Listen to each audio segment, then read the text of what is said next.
When Sarah told me she was moving out to live with her boyfriend, it felt like the ground disappeared beneath me. One random Tuesday evening, she just blurted it out between bites of takeout noodles, like it was nothing. She smiled, said she was happy, and left me with 30 days to find someone new to share the rent that was already draining half my paycheck. Panic didn't even begin to describe it. For 3 nights straight, I stayed awake scrolling through roommate listings, posting ads everywhere, Craigslist, Facebook, even those sketchy apps that look like they were built in 2008 and never updated. Most replies were either creepy or insane. One guy sent a selfie with a lizard on his shoulder and asked if I was cool with reptiles and nudity. Another wrote, "Hey, babe, you got a boyfriend?" I snore but make good pancakes. I almost threw my phone across the room. Then there was one message that stood out. No weird emojis. No awkward flirting. Just a polite, straightforward text. "Hey, I saw your post. My name's Mark. I'm a software developer looking for a quiet place near downtown. Can I ask about rent and utilities?" That was it. Simple, respectful. Too respectful, honestly. It instantly made me suspicious. Nobody is that normal on the internet, especially not men. Cassie, my best friend and feminist comrade since college, agreed with me completely. She warned me that guys like that are always the most dangerous. Polite on the outside, manipulative underneath. She had horror stories. One man who borrowed money and vanished, another who stole her underwear, and a third who claimed to be a writer but accidentally recorded her sleeping. So yeah, my guard was sky high. But rent was due in 2 weeks, and moving wasn't an option. So I messaged Mark back. We agreed to meet at a coffee shop near my apartment. I expected the usual, a smug tech bro with fake charm and hidden red flags. Instead, he was ordinary, jeans, button-down shirt, kind of shy smile. Not a hint of arrogance. He asked about parking spaces, noise levels, commute times. Didn't even glance down once. And that's what threw me off the most. We talked for half an hour, and by the end, he was the one asking if I'd be comfortable sharing a space with him. Like, actually asking for my comfort first? Nobody does that. I left the cafe more confused than reassured. That night, he sent the deposit. Every dollar we agreed on, no haggling, no excuses. Cassie told me it was probably part of his manipulation plan. I told myself I'd be careful, but deep down, I just wanted the rent covered. Desperation dulls your instincts. When moving day came, he showed up early. No attitude, no demands. He carried boxes, helped fix the wobbly table leg I'd been ignoring for months, and kept thanking me for letting him move in. Every gesture felt so deliberately nice that it almost annoyed me. Nobody is this considerate without wanting something. The first week went by quietly. Too quietly. He made his coffee, cleaned up his dishes, folded laundry neatly, never left his stuff lying around. Didn't even play loud music. I found myself testing him, leaving dirty cups in the sink, playing music during his work calls, knocking over his mail by accident. Every time he just smiled, cleaned up, and went back to work. No sighs, no sarcasm, no confrontation. It was unsettling. Cassie came over to investigate. She checked his bathroom for hidden cameras, opened his fridge looking for psycho food, and whispered conspiracies about serial killers hiding in plain sight. But everything she found was normal, cleaner than my stuff, honestly. No secret stashes, no weird decor, just plain, boring normal. That night, as I lay in bed listening to him typing quietly in his room, I felt something I hadn't felt in months. Peace. It scared me more than any red flag could. 2 weeks passed, and still nothing weird happened. No late night noises, no invasive questions. No hidden motives that I could see. It felt wrong to admit, but Mark was starting to seem genuinely good. He'd offer to grab groceries when heading out, ask if I needed anything, and once, when my laptop charger broke, he just left his spare one by my door with a note that said, "No rush returning it."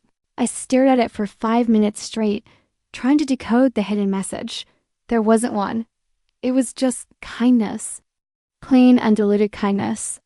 And that was the most confusing thing of all. Cassie, of course, wasn't buying it. She came over one Friday night, armed with snacks and full suspicion. While I poured wine, she whispered, "You realize this is how Netflix documentaries start, right? The quiet roommate, the helpful guy?" Next thing you know, they find him with 20 fake passports. We laughed, but part of me still wondered if she might be right. Then one evening, Mark mentioned his girlfriend. Lena, he spoke about her so casually, how she loved old movies, how she was nervous about her new job, how he wanted to surprise her with her favorite flowers. I was half listening, waiting for the usual masculine undertone, bragging, complaining, possessiveness. But there was none, just warmth. He spoke like she was an equal, not an accessory. That night, I told Cassie. She smirked and said, "Fake girlfriend. He's setting a trap." It's classic conditioning. I nodded because I wanted to believe her. It was easier than accepting that maybe, just maybe, he was the kind of man I deconvinced myself didn't exist. A few weeks later, he asked if Lena could come over for dinner. I said yes immediately, pretending it was fine. But inside I was ready for my big gotcha moment, ready to expose the lie. I imagined she'd be fake or complicit or uncomfortable around me. But then Lena walked in, and she was lovely, not just pretty, genuine. The kind of person who asks about your day and actually listens. The kind who laughs easily and looks people in the eyes. Watching them together was like watching a scene from a world I didn't know existed.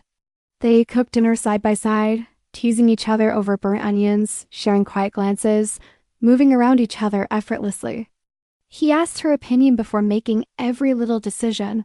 Salt, sauce, music, not because he had to, but because he wanted to.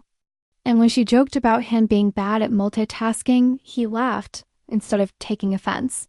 It shouldn't have bothered me, but it did. Because everything I believed about men, every speech, every late night rant with Cassie, suddenly started to feel like an argument with no ground beneath it. If Mark was an act, he'd been performing flawlessly. And if he wasn't, then I had been wrong.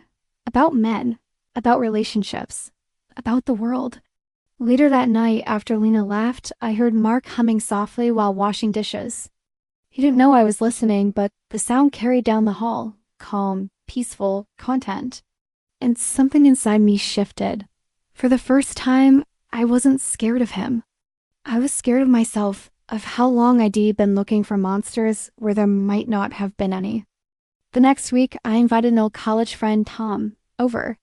Tom was the typical man I knew, loud, arrogant, constantly flirting, never listening. He once told me he didn't believe in feminism because everyone already has equal rights. I wanted to see something to compare, to remind myself why I believed what I did. The contrast was almost shocking. Tom walked in, took one look at Mark, and immediately started puffing his chest like a peacock. He began bragging about his salary, his car, his gym routine. Every sentence felt like a competition no one asked for. He interrupted me constantly, made small jabs disguised as jokes, and even commented on what I was wearing, like he owned the right to critique it. Mark, meanwhile, stayed calm. He didn't argue or compete, didn't flex or correct or try to prove anything. When Tom threw subtle insults about programmers being antisocial nerds, Mark just smiled politely, excused himself, and went to make dinner. No anger, no ego. Just peace. After Tom left, my phone buzzed. It was a text from him. That guy's definitely hiding something. Probably gay. Guys like that are never what they seem. I stared at the screen for a long time. For once, it wasn't Mark I was suspicious of.